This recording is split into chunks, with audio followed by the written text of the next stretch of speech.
I'm not ashamed, Paul said. I'm not ashamed of the gospel. It's the power of God for the salvation of everyone. Back then, Middle Ages, current history, and I do believe tomorrow as well, the future. Good news, true news.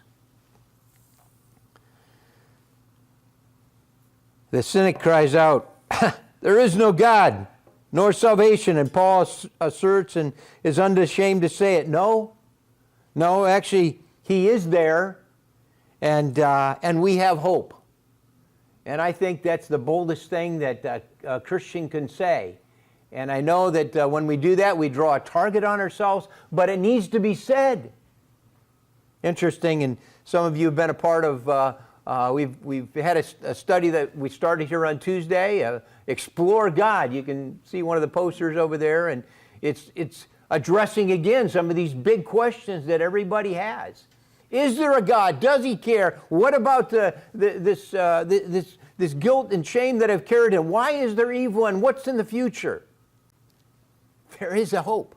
There is good news.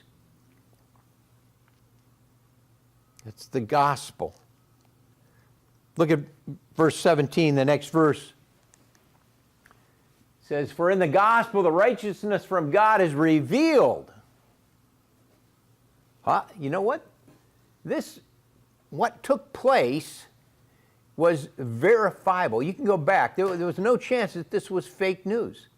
Actually, you probably know a lot of the passages that John chapter 1, verse 14, one of Jesus' closest friends. Hey, it says, the Word became flesh and dwelt among us. And what? We saw his glory, and his life was so astonishing, John equated him with who? It says, glory as the only begotten Son of God. Whoa!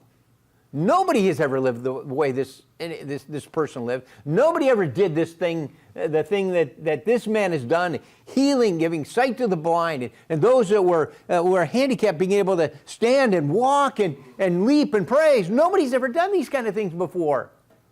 It caught the attention of the religious elite. It caught the attention of the masses. And the story is told again and again and again. And John wrote it down. It says, no, we saw his glory. He's the only Son of God who came from the Father, full of grace and truth. The gospel is verifiable. John also wrote in one of his smaller letters, it says, this is 1 John, he says, yeah, we have heard, we saw with our eyes, and we looked at it, and our hands touched. And what was he speaking about? Yeah, he's speaking about Jesus, that after he was raised from the dead, our hands have touched. Remember the one guy who said, I'm not going to believe unless I put my finger in, right? And he did. Wow. Verifiable, observable. This is good news, and this is true news. Yes. And Paul was unashamed about it.